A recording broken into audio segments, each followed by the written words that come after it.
Hello everyone. Today let us set out on a journey. Let us begin with Menaechmi, a play by Plautus, move on to The Comedy of Errors by Shakespeare, and to two Indian films, Bhrantibilas, a Bengali film, and Angoor, a Hindi film. And as we discuss these, let us try to trace a saga of an evolving master-servant relationship. So as I said, our journey begins with Menaechmi, a play by Plautus, which we know is essentially a recognition play that exploits the comic plot of mistaken identity. Menaechmus, kidnapped as a child and adopted by a rich, childless merchant, lives in Epidamnus with his wife. His identical twin brother, having the same name, arrives in Epidamnus accompanied by a single slave searching for his lost brother. Menaechmi also tells the story of enslavement and freedom. Manumission here is not a deserved reward of the slave, but rather a capricious favor of the master, while the slave is shown incapable of utilizing or enjoying the bliss of his new status as a free man. The slave Mesanio receives manumission not as recognition for the service he renders to his master in discovering his long lost brother, but only because the latter wishes the slave be freed to honor the occasion. The Roman Senate, as part of emergency measures after the Battle of Cannae, voted in favor of allowing slave volunteers to fight for Rome and thereby earn manumission. I quote from Westermann: "The Roman state was compelled to resort to the enlistment of 8,000 slave volunteers in 215 BC after the Battle of Cannae. These were purchased by the state from private owners with a promise to pay the purchase price when the war was completed. The owners refused to accept, before the end of the war, the price of the slaves who were manumitted by Tiberius Gracchus for the services they had rendered in battle." However, the slave owner would continue to consider slavery to be enforced subordination and manumission to be a gift. In the first two acts, Plautus introduces a poor parasite, Peniculus, who equates the power of food to that of chains to subordinate individuals. Masters use chains to control their slaves, while food acts as an ineluctable chain that keeps an individual in voluntary bondage. Peniculus, who acts and thinks like a slave, is thus juxtaposed with the natural slave Mesanio. Whenever Mesanio tries to advise his master, he is reminded of his status. I quote from the play: "Do what you are told, eat what you are given, and beware of trouble." Mesanio, in a monologue later, explains what treatment is meted out to lazy slaves. I once again quote: "He'd better recollect how good-for-nothings, lazy, rascally fellows are rewarded by their masters. Whippings, shackles, work in the mill, fag, famine, freezing stiff, these are the rewards of laziness." Mesanio's description is no different from historical narratives of treatment meted out to slaves in ancient Rome. I quote from Smith. The offenses of slaves were punished with severity and frequently with utmost barbarity. They were obliged to work in chains or fetters. They were frequently beaten with sticks or scourged with the whip. But these were such everyday punishments that many slaves ceased to care for them. Runaway slaves were branded on the forehead with a mark.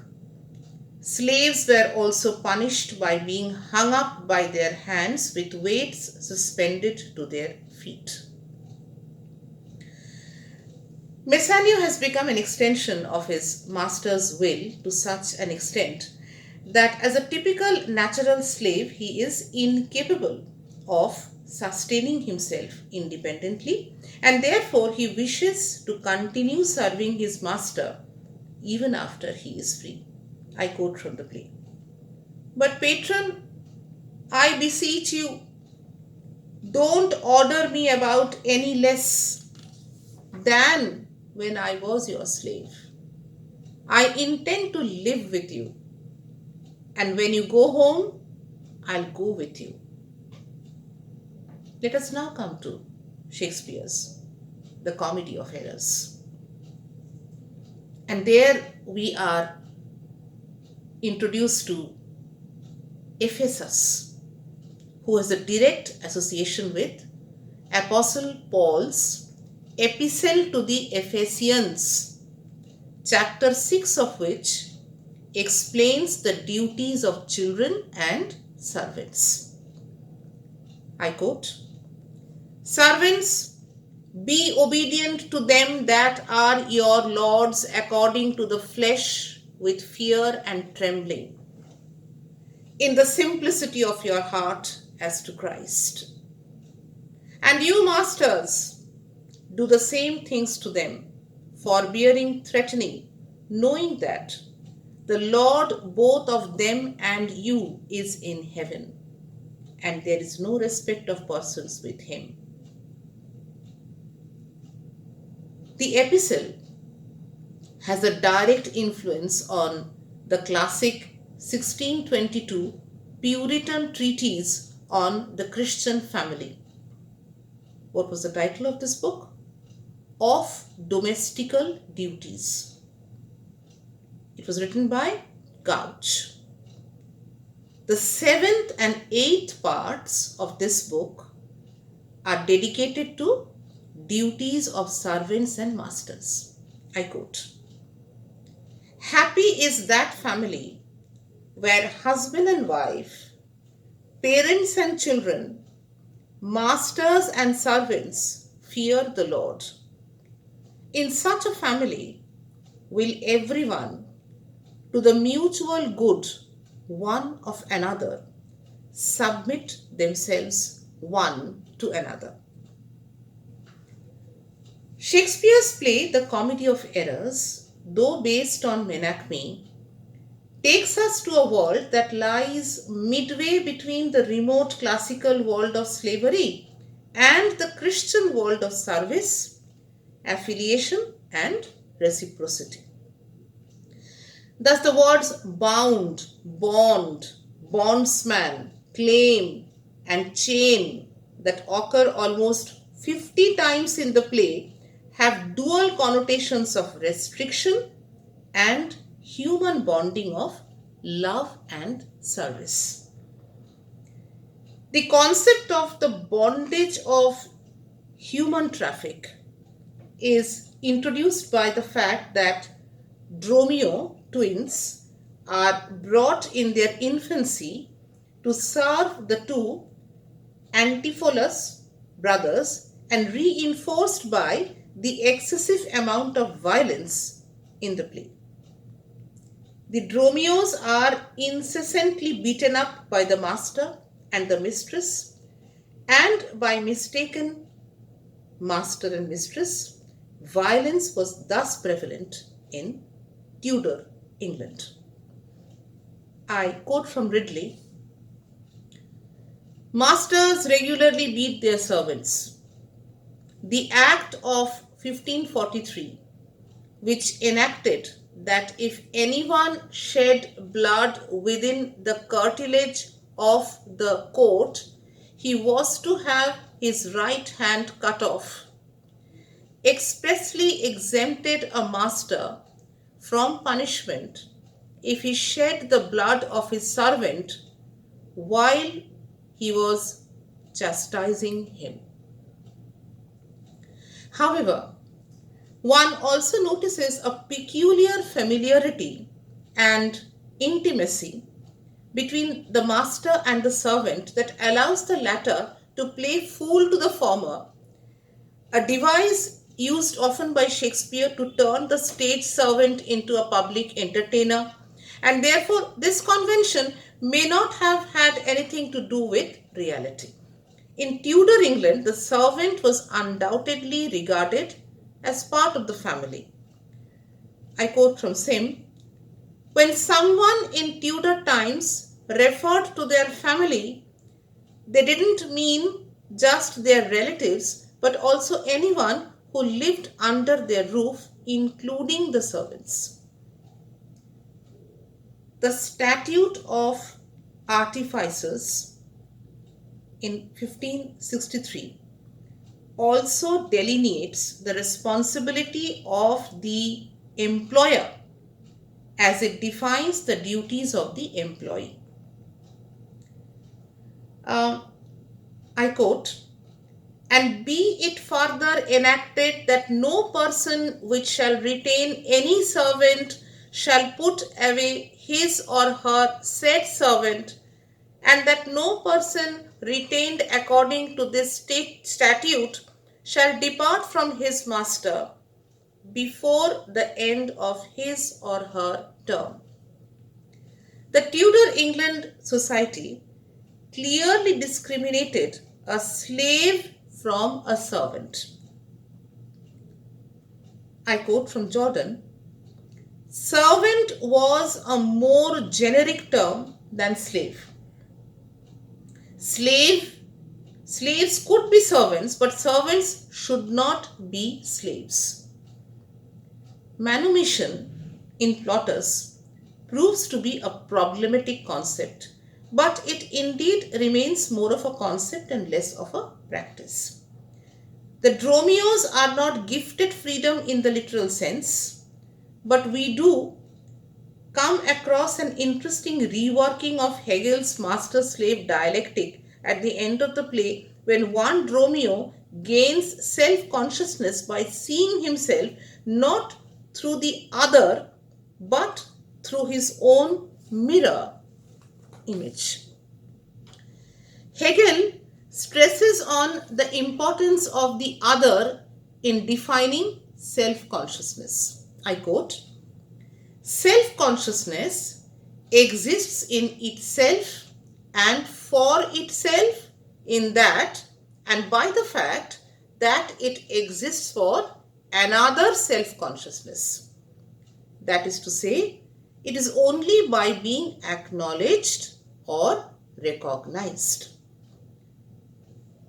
The slave can never gain true self-consciousness through his master, who sees him as an object and not as a thinking, self-aware being.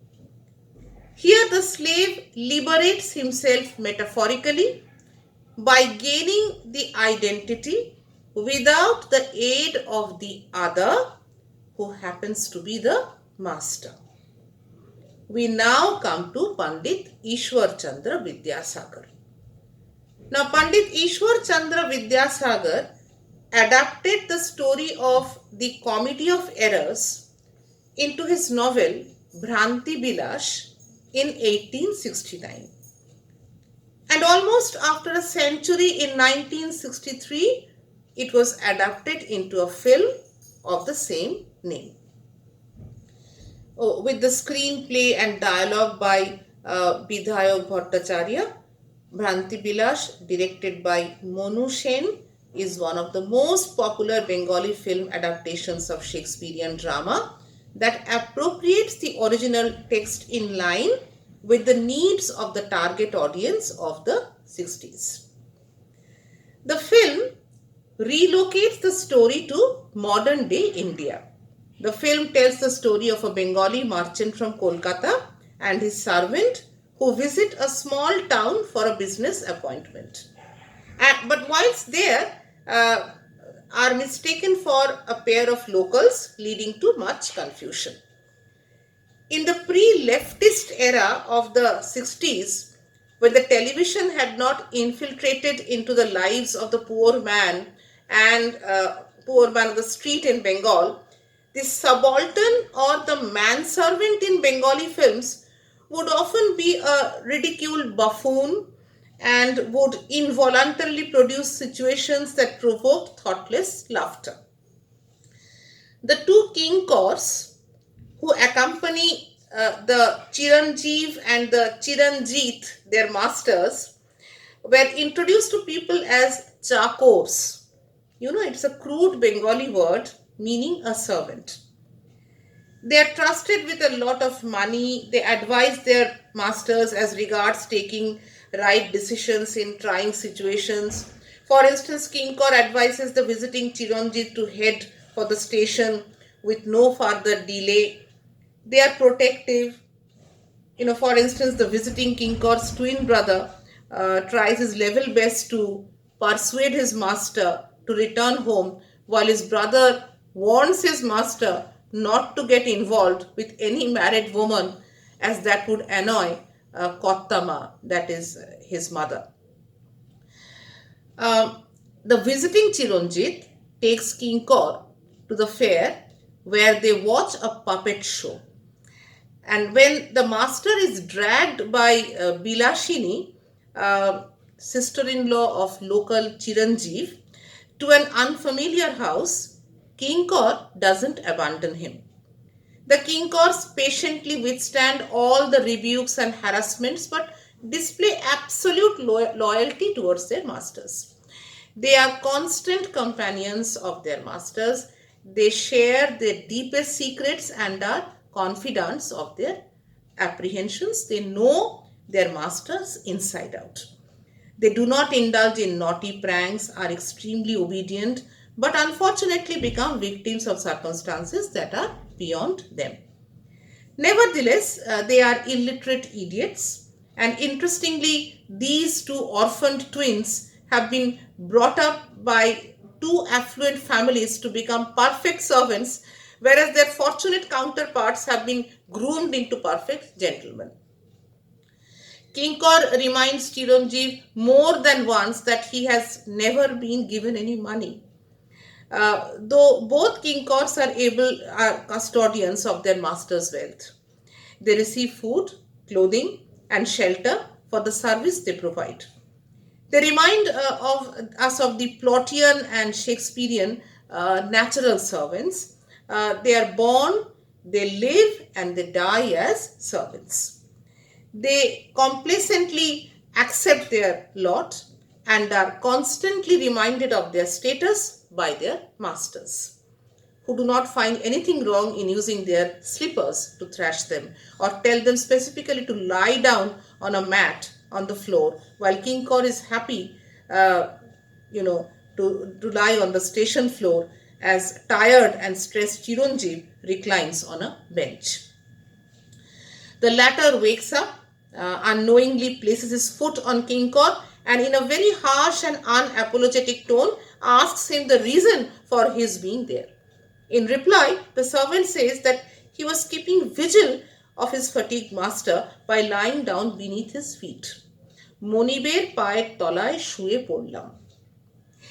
In the recognition scene, the Kinkors stand as dumb creatures while the situation is entirely managed by their superiors.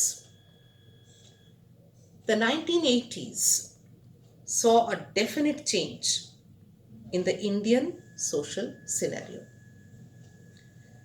In Bengal, the leftists were in power and there was a gradual increase in the televiewing urban middle class audience, who were obviously running away from the film theatres.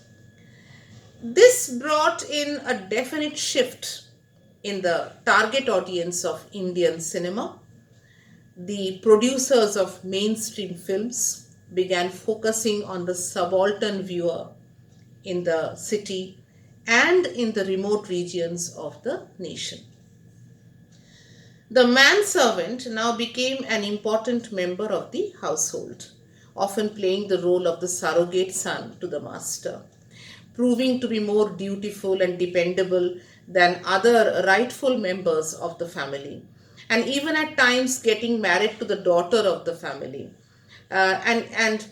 In Bengal, we had directors like Anjan Chaudhuri making such films, while in Bombay, films like Naukar, 1979, Avatar, 1983, and Swarg, 1990 were produced. In Avatar, for instance, the servant becomes the son of the family and the rightful owner of the master's property. Avatar and Radha face various hardships in life but ultimately succeed.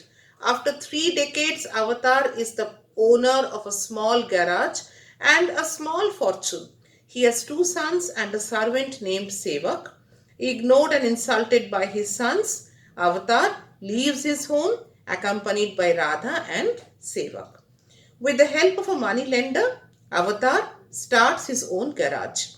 He faces an uphill task since he has no money to buy equipment, is aged, and his right hand is paralyzed in a freak accident. Sevak helps his master by illegally donating blood to arrange for the money. Moved on learning the truth, Radha and Avatar regard him as their own son, who in the long run becomes the head of the industrial empire created by Avatar. Now, I mention Avatar for a specific reason. Only a year earlier, in 1982, Gulzar came out with another adaptation of The Comedy of Errors, in which we are introduced to another pair of manservant twins, both called Bahadur. We are introduced to Ashok R. Tilak, who lives in Dinkapur with his widowed mother and a servant named Bahadur. He travels to another town on a business trip to buy several acres of grape bearing trees, with Bahadur accompanying him. Although this is his first trip to the town, however, everyone appears to know him, and Bahadur, including the ticket checker at the railway station, local police inspector Sinha, a jeweler named Chedilal, and his assistant Mansoor, and to top it all, a woman named Sudha claims that she is his wife, and another woman named Tanu claims that she is his sister-in-law, while a third one named Alka claims that she is his mistress. All's not well for Bahadur either, for he bears the brunt of this confusion when he finds out that he has a wife named Prema, and the changed mannerisms of his otherwise sane and friendly boss, who sniffs snuff and smokes alternately, yells at him and slaps him, all these add to his perplexity. After a nightmarish night, the hapless duo decide that they have had enough and decide to return home, only to be taken to the police station on getting involved in a brawl over a missing diamond necklace. The truth is hilariously revealed at the police station of this town that never had witnessed this comedy of errors ever. There is a lot in common with Bhrantibilas, for here too the Bahadurs are orphans raised to become servants, often referred to as gadhas or ullu ke pathes, donkeys and idiots, slapped, reprimanded, and no one can question their loyalty and honesty. But one does notice a definite enhancement in their status. However, at this juncture, we cannot but question the film's tackling of the issue of caste discrimination.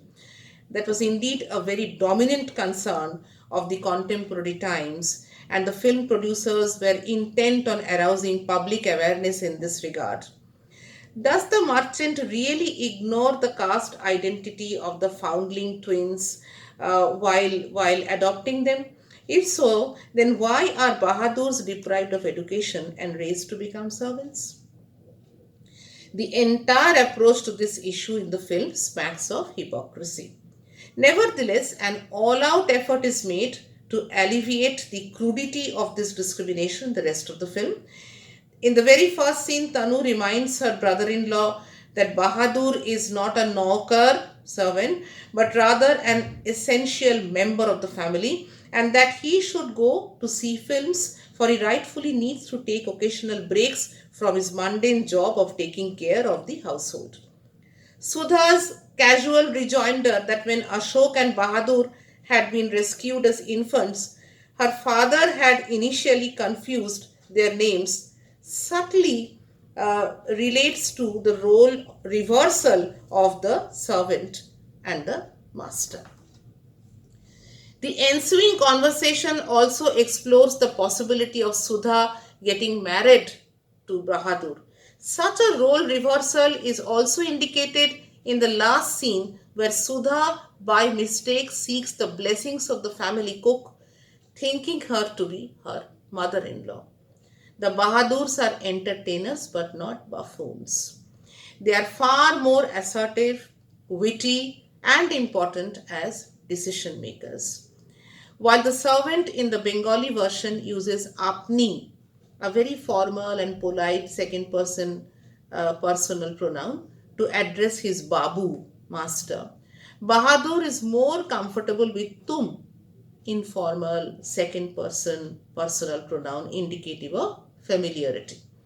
He can reprimand his master for reading too many detective novels, playfully share his fantasy of being an armed detective, sarcastically mimic his habit of saying okay quite often, sing Pritam An Milo, meaning oh beloved, come and meet me, in his master's style, subtly ridicule him for fretting too much over the money kept in the hotel Almira, hire a cab to follow his master, and take all important decision of mixing the addictive bhang with the pakoras, fried snacks, fritter, share a tub of popcorn with his master, who in turn offers him to have tea with him, while Ashok can never even imagine using slippers to beat him up. We learned from the local Bahadur that the last time he had received money from his master was 7 years back, when the latter was kind enough to give him 10 rupees. However, it is not a formal money service relationship that binds the master and the servant. It's an intimacy, a familiarity that makes the Bahadurs and Prema, wife of local Bahadur, essential members of the family they serve. Sudha can discuss her private brawls with her husband, vent her anger and frustration, wail and fret while voicing her discontent regarding the way Ashok treats her as freely in Tanu's presence as she does in Bahadur's. While her Bengali counterpart requests her husband not to insult her in the presence of the domestic helps. Adaptations acknowledge the presence of borders created by time, space, culture, and nationality, just as they also focus on the need to celebrate the elements of commonality that exist across these borders. The Plotian comedy has been adapted by writers widely separated by time, space, and culture. The limited scope of this paper has allowed me to focus only on three of these and mention in passing the prose adaptation by Vidyasagar. Bollywood has produced countless films on the comic theme of mistaken identities of doubles apart from uh, the one mentioned, variegated in texture, expansive in themes, Indianized, mutated, radical rewritings of the original, right from the 1968 production of Do Duni Char, to the 1998 production of Bade Mia, Chote Mia, the cops being the masters and the goons, the servants. Um, One of the common motives in all these transcultural adaptations is the master servant relationship, which shows a steady evolution matching the changing colors of the socio-economic scenario of the societies that harbor their targeted audience. Thank you. Hope to meet you next week.